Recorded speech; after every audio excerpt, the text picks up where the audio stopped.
Okay, so I guess this is vlog number 2. I had my pre-op appointment today. Again, my surgery is scheduled for February 15th. The pre-op went well, so I thought. I had already done all my pre-op testing. I did the EKG, I had my chest x-ray done, ultrasound done. I did all of that, I'm gonna say in July. And yeah, so I did all that. So talking to the nurse practitioner today, she told me what to expect, things that I have to do before surgery. Just a little more information on the pre-op diet, my vitamins, what to expect after surgery, what to do the night of, like before, what to do morning of. So we had a rundown of pretty much everything to expect in the next few weeks. She saw my chest x-ray, she saw everything, and she couldn't find my EKG. So I told her, I was like, listen, you guys gave me a checklist, and I made sure that I did everything on that checklist. So I know I did it.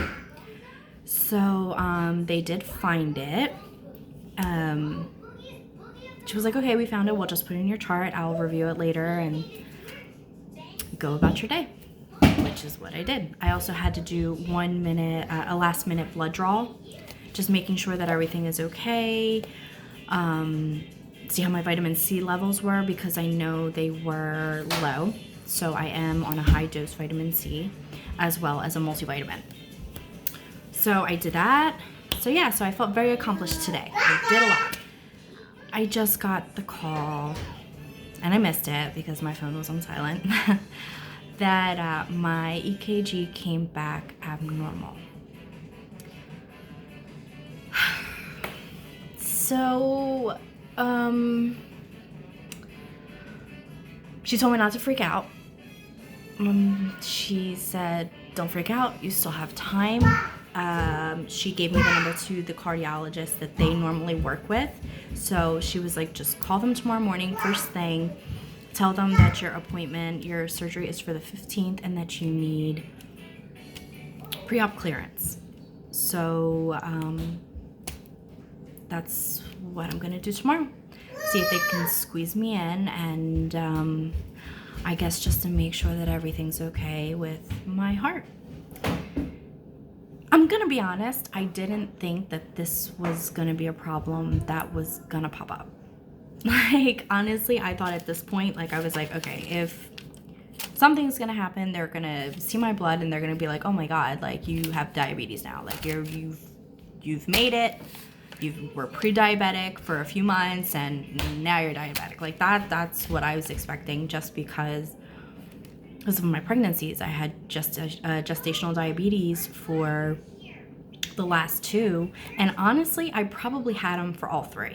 But my first pregnancy, I was 20. I went with a midwife. She did test my sugar, and by then I was borderline, but she was like, but it's not high enough to say that you have gestational diabetes.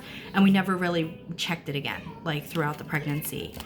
But my son, he was a big baby. He weighed 8 pounds 13 ounces. So I probably had gestational diabetes with him too. With the girls, again, like, the whole EKG thing, that's kind of, I was not expecting, like, an abnormal EKG. Really, like, I was not expecting this. But I guess this is the journey. I mean, every journey isn't straightforward. There always has to be ups and downs. I mean, I guess that's what makes it exciting. But like I told my husband, he said, it's better to be safe than sorry, which is true. Obviously, if they find that something's wrong with my heart, obviously I want to know. I want to make sure that everything's okay. It just sucks. it really, really, really sucks because I did all the shopping for my pre-op diet, which I'm not saying it's gonna go to waste, but I'm not saying that like I'm unlucky, but I'm so frustrated. I'm so frustrated just because like this has been like months, you know? It's been months, and like you just have so many things to do before you do a surgery like this. So when I decided that I was gonna get the VSG, I really didn't tell anybody. Like I kind of just did my own thing. When they gave me the list of things I had to do, I made all my appointments right away. When I had to do the nutrition class, like I wanted to get them like out of the way because I just want to get this done. I just want to start. I just want to get past this part. I can taste it. It's like right there, and then your EKG comes back abnormal.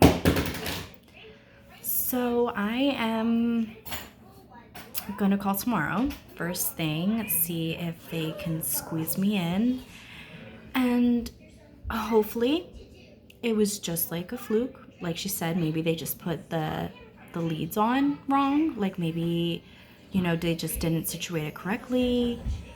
I told my mom, and she's like, well, maybe you were nervous. It doesn't necessarily mean that something's wrong. It could just, just take it again. It's okay.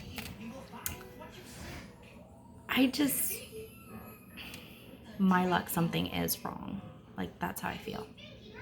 I think that's how I feel like.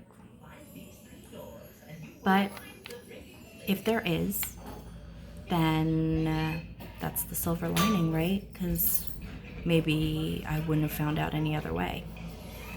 That's the way I'm looking at it. I hope nothing's wrong. Maybe it's just a fluke, maybe. But if there is something wrong, at least they found out that something's wrong. I guess no one said this journey was going to be easy. No one said this was going to be like a easy thing to overcome, I guess, but that's just how I'm feeling now. And honestly, I wasn't going to record this, but I did say I was going to be transparent. I did say that I was going to take videos and it's a good way to look back. Hopefully in a year from now, hopefully I'm looking back and everything went okay, everything's fine. And then just be like, wow, you went through a lot of stuff to get to where you needed to go, and you made it to the other side. That's the way I'm gonna look at it. That's how I'm gonna have to be. Optimistic. A little annoyed, but I'm optimistic. So yeah, I guess this is the end of vlog 2. I will take another video, I guess, once I do the EKG and I find out what's up. And I guess I'll let you guys know. So again, wish me luck.